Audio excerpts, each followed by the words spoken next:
Are you tired of the straight, predictable motorways, highways even?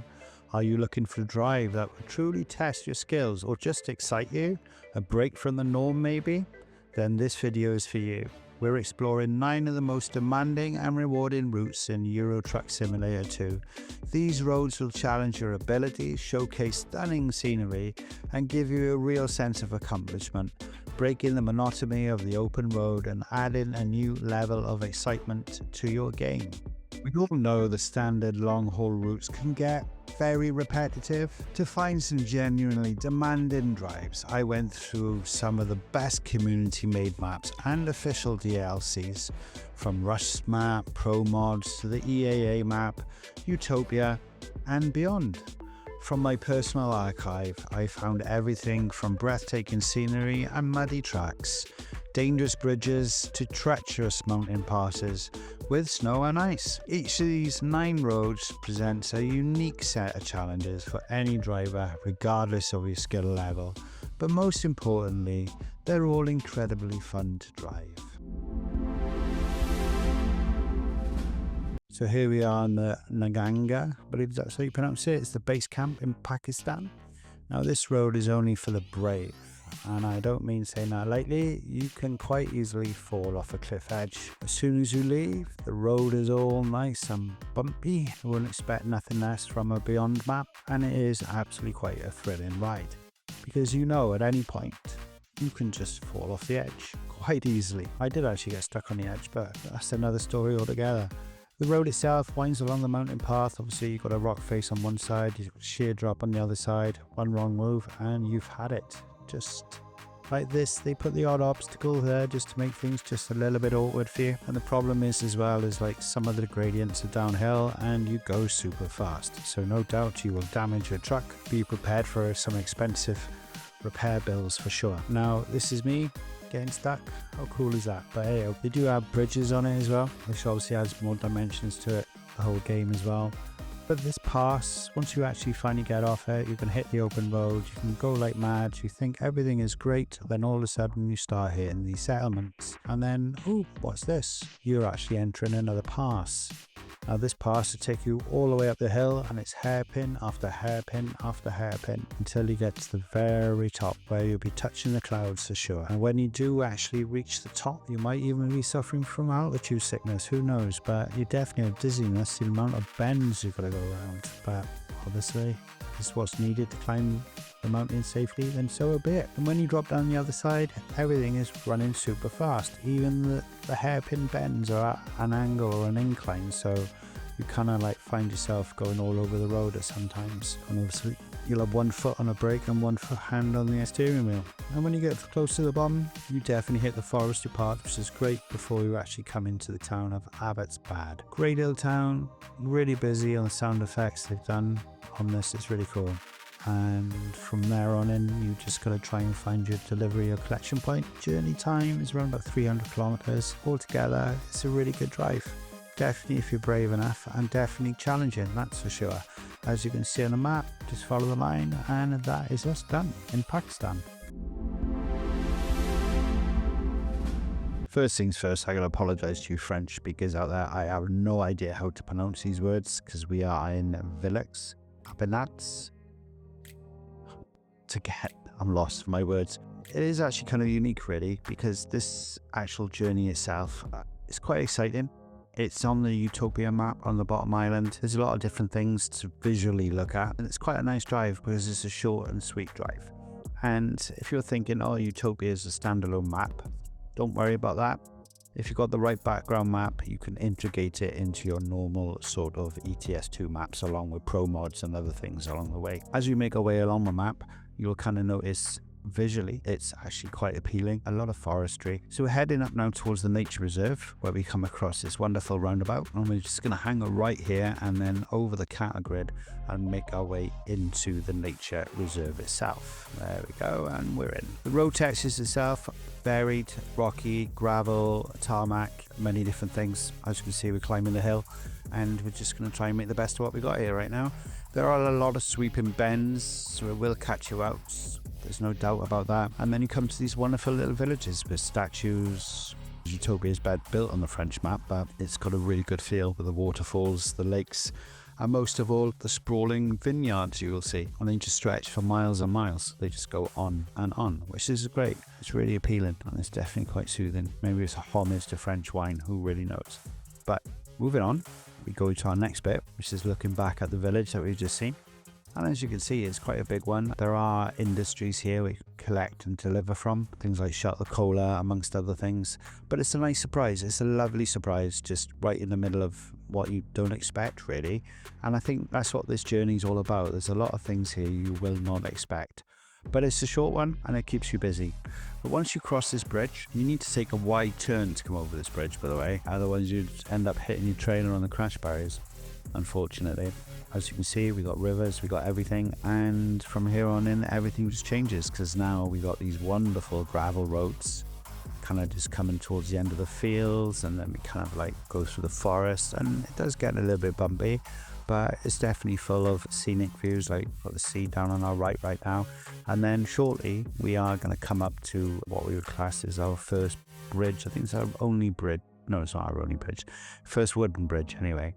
And then from here, we're just going to make our way across. Obviously, it's narrow. You don't want to be falling off that. Otherwise, it's game over for you, I'm afraid. And that's you gone. But once again, as you keep heading in, the roads get more lumpy and bumpy for sure. It's definitely a good roller coaster ride with some wonderful bends to bring you around, which you don't want to actually fall off the edge. And they get worse. It just gets worse, as you can tell. Maybe don't get motion sickness watching this. And then we come up to our first tunnel. Now, this tunnel itself, obviously carved out of the rock, but once you come through here, you end up going into a different environment, which is more forests, and as you can see, the texture on the road is all changed. It's all small rocks, fallen rocks, broken rocks. You will pass a fire tower and into our second tunnel. Then at the bottom of the second tunnel, you follow the road down where we find another sculpture on another runabout into the port of Melee. Obviously, I'm not giving you the full journey itself because you need to discover it yourself, because that's what this is all about.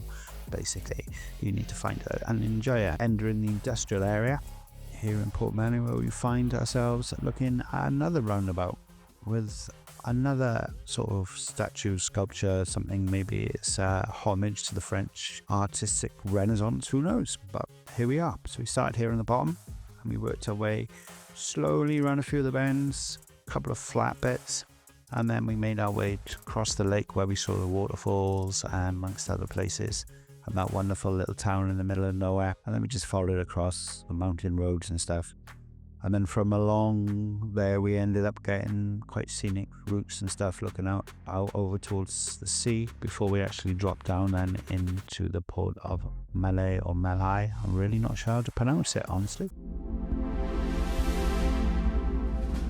So for all you Scania lovers out there, you might love this one. You don't necessarily have to drive a Scania, but it helps because you will be going on the Scania test track. That's right, visiting the Scania demo center in Sweden, in Sujoki, I think it's called. I'm not really sure. You got all different types of terrain. Obviously, you got the track itself, you got the off-road bits as well, which should keep you definitely entertained. It'd just be you just kind of like working your way around the track, trying your Scania out, really, fully modded or not, that choice is totally yours. But you get to try a few things out without doing too much damage to anyone else. It's definitely an experience for you if you want to try it. Definitely. Cross country, all different things. We got slopes, we got drops, we got gradients, we got tight bends, short bends, every sort of bend you can imagine. And it's all done in the name of Scania, really, which is all great fun. You do have different textures road-wise as well to keep you busy in the test track. But to find it, what you need to do, you need to kind of make your way out of the Scania factory. And as you make your way up, you will be making your way back under the E40 motorway, I believe it is. You come to the first roundabout, and from here on in you need to go straight on, and then as you approach you'll be making your way up towards another roundabout where we're turning left, and there's only one really way we can come off this roundabout, and when we do that we just follow it all the way to the end where it looks like it's going to be a dead end. Now on the map it's a dead end, but it's actually a hidden road at the far end, which is what we're going to travel upon to find the demo center, which is why you can't see it on the map. So as you make our way up, you'll see there's a garage slowly coming up now on the left hand side. This is not even on the map, so it's all good fun for us. All new discovery. And once we reach this roundabout now, we want to go left. It's the only way we can go, I believe. Yeah, I believe so. Just follow the arrows, my friends. Follow the arrows. And now everything from here on in is definitely on a hidden road. It doesn't exist, but obviously you're on it. So it's all a magical mystery tour. As you make your way down here, you see other facilities belonging to Scania. What they actually are there for, I have no idea, and what they do, I have no idea at all. What we're actually looking for, we're looking for a Scania sign. That'll be coming up on the left hand side. The sign itself, I can see it maybe, yeah, see the sign in the distance coming up on the left where that lorry is, and we'll be taking a left turn into the demo send. Obviously we can't go any further, so this works out as a bonus. As you make our way up, we come to a set of gates. You might have to be a little bit patient, but they do open, and just like magic, the gates are there. So take a little trip up the drive. You can start to see some of the track now on your right hand side, but we bear around to the left where we're heading for a barrier, and there's the official demo center in front of us with all the flags flying. So we come through the barrier, hang a right, and then all you need to do is turn left and you're done. So we're in the RusMap and we're going from Oskavov to Cologne. This journey is only about 66 kilometers long, and we're popping into the garage, and look at that. 51 cents a litre, bargain, absolute bargain. But when you leave the garage, you take a left and you continue onto this road, and you will feel the force feedback if you've got one of those sort of controllers or wheels as you go along this road, which is very interesting, and it's good fun with its bridges amongst other things. And we've also got a lot of lumps and bumps and dirt tracks. And like I said, it's only a short one, but it is good fun.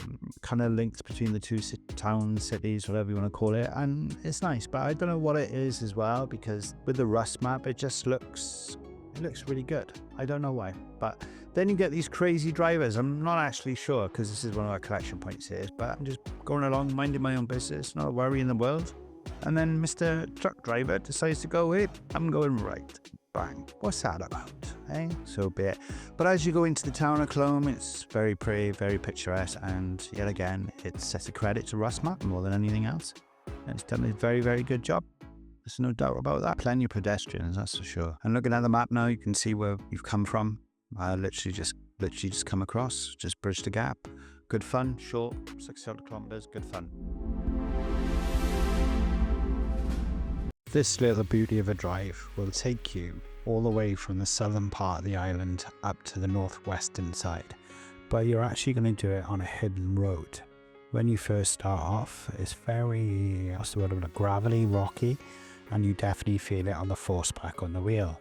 And then you come to wonderful places like this, where you need to cross through, I would say, places that have had fallen rocks, issues with glaciers, etc. Who knows? But whatever you do, it's definitely challenging, and you will definitely cause damage to your truck, without question.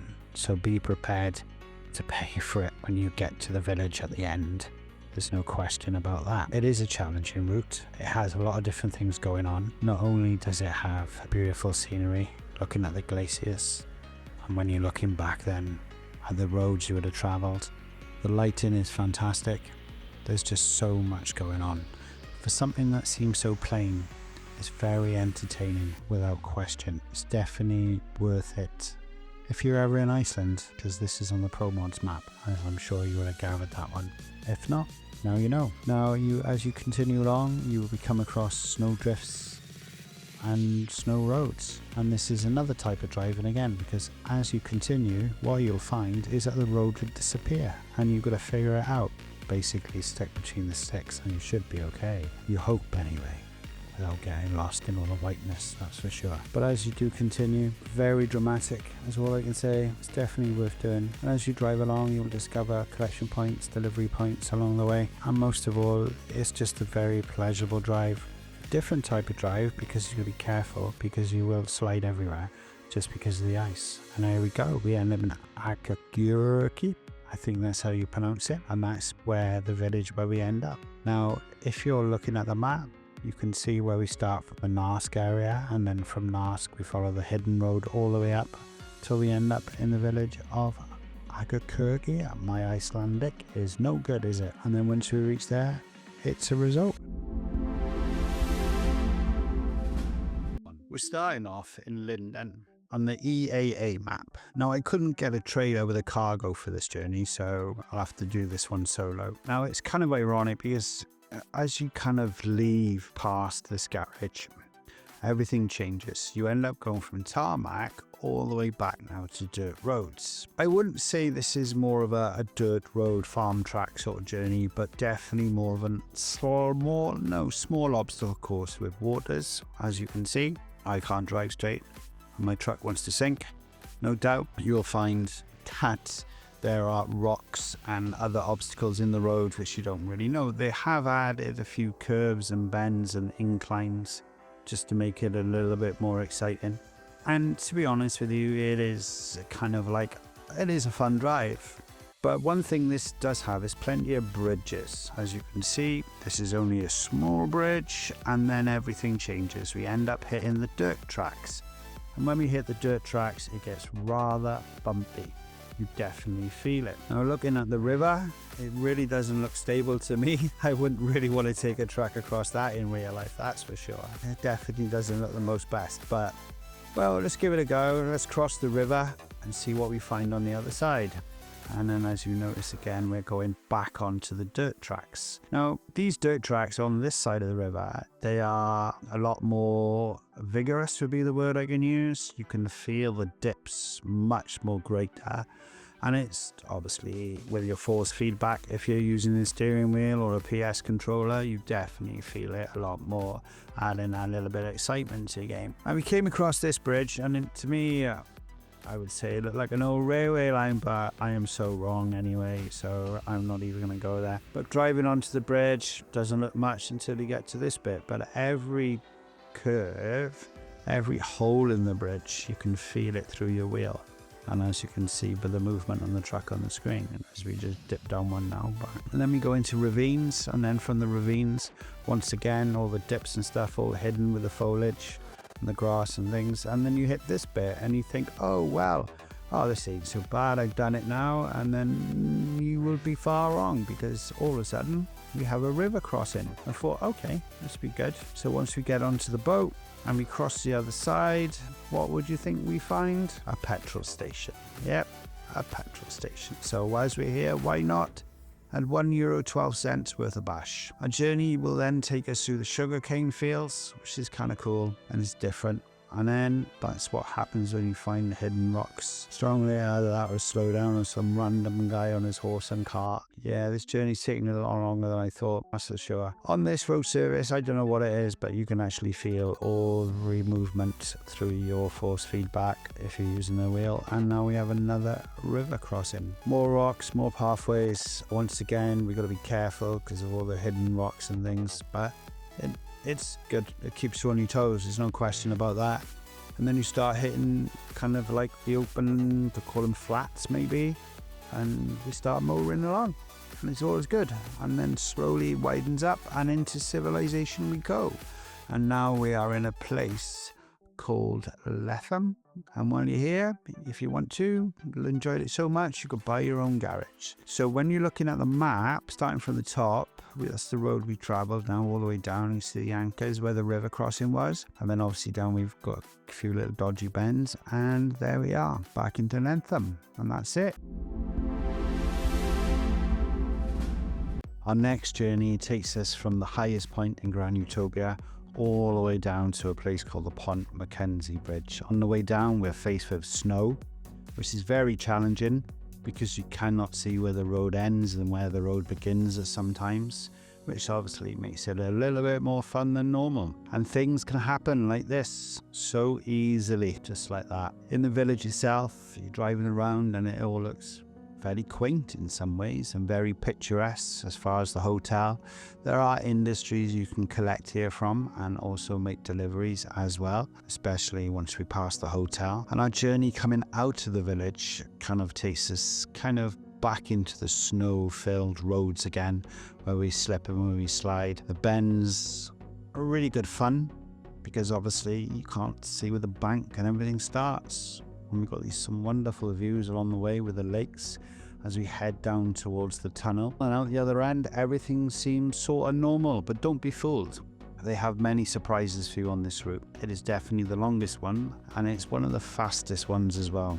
More roundabouts, more sculptures, and above all else, more dramatic views to take hold of along your journey. As we head down, I'm heading all the way through, kind of see some like forestry, more tunnels, and then it brings you onto what you could call the flats, maybe open land, and you think, yeah, okay, I've got this, and then all of a sudden, from nowhere, we're felt with this dramatic bridges with stunning views, mountains either side, drop down into massive valleys, and it kind of like brings you into total immersion within the game. And it reminds me of some of the ones in Norway on the fjords. It's absolutely stunning, and as you can see just by looking at it, it's worth it just for the scenery, taking the drive. Then we come into another tunnel, and this tunnel then brings us out where we kind of make our way down towards the dam. Can have a little look across. It's very picturesque in many new different ways. Coming on the other side of the dam, you have the town.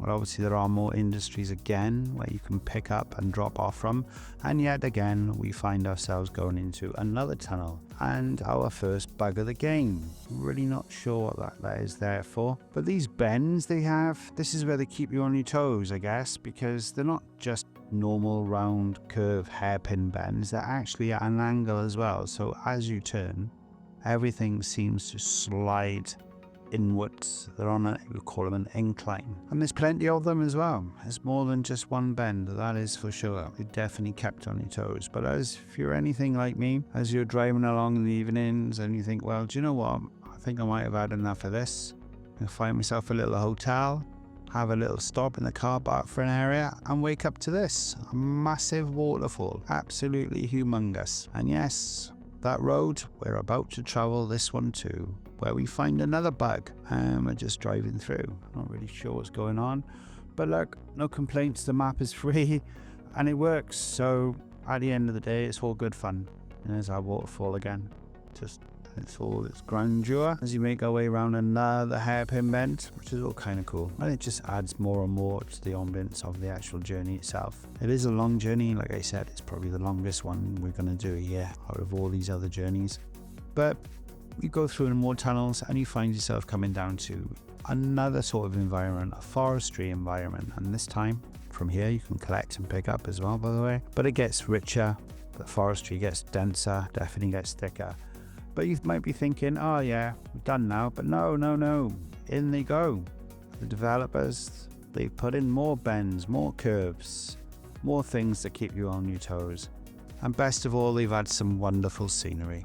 As we get closer to the sea, as you can see, they've had more dramaticness to the game as well. And it just makes the journey well and truly pleasurable. We find more bugs, but we're not bothered about this. You know, it's not really affecting the gameplay at all. It's something that will get sorted, but in time. And then motoring along, we find ourselves at the point Lord Mackenzie Bridge. This is the bridge where our journey ends and everything becomes a little bit more normal. Well, whatever you call normal for Grand Utopia.